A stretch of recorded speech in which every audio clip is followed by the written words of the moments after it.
Hi சொல்லுங்கள். Okay guys, நாங்கள் இப்போ கோயிலுக்கு போகிறோம். நாங்கள் 12 மணிக்கு கிளம்பலான்ட்டு இருந்தோம். ஆனால் 3 மணி நேரம் லேட் ஆகி 3 மணி ஆயிடுச்சு. ஓகே, உங்களை கோயிலில் மீட் பண்ணலாம்.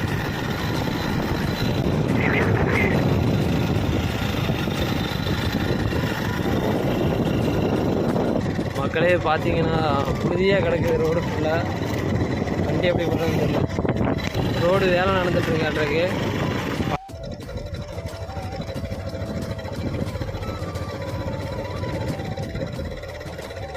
நம்ம இப்போ வெள்ளை கோயிலில் இருக்கிறோம்.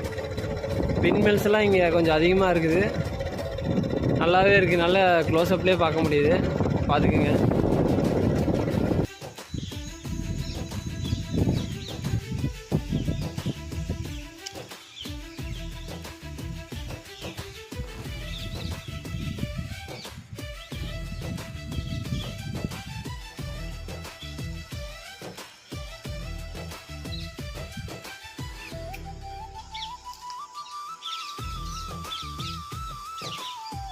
தீப்பெட்டி எண்ணெயும் மறக்காமல் எடுத்துகிட்டு வந்துடுங்க. இல்லாட்டி எங்களை இந்த மாதிரி கலவரையாக சுற்ற வேண்டியதான். எங்களும் இந்த மாதிரி அமைதியாக பீஸாக கோயில் பக்கத்தில் இருக்கும். கோயிலுக்கு போய் சாமி கும்பிட்டு வாங்க. ஓகே,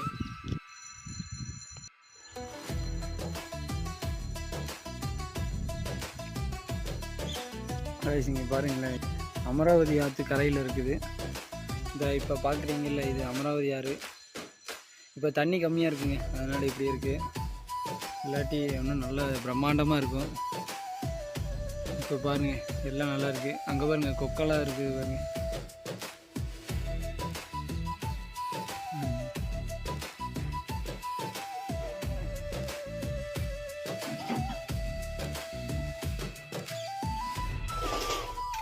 பாருங்களேன், சூரியன் வந்து மறைய போகுது.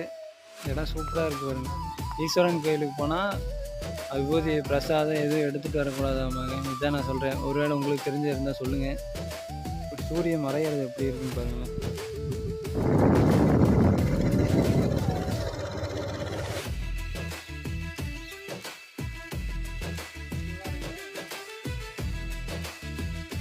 நம்ம கோயிலுக்கு போகிற வழியில் நம்ம ஆவாரம் பூ பார்த்தோம்.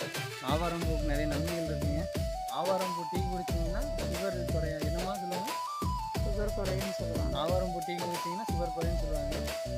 இந்த மாதிரி கிராமத்தில் தான் பார்க்க முடியும். பார்த்துக்கிங்க.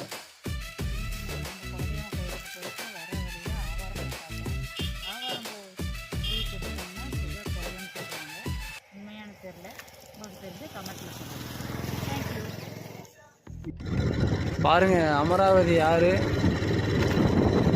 நல்லா எவ்வளோ பிரம்மாண்டமாக இருக்குன்னு பாருங்களேன். என்ன ஆற்றுல தண்ணி தான் இல்லை.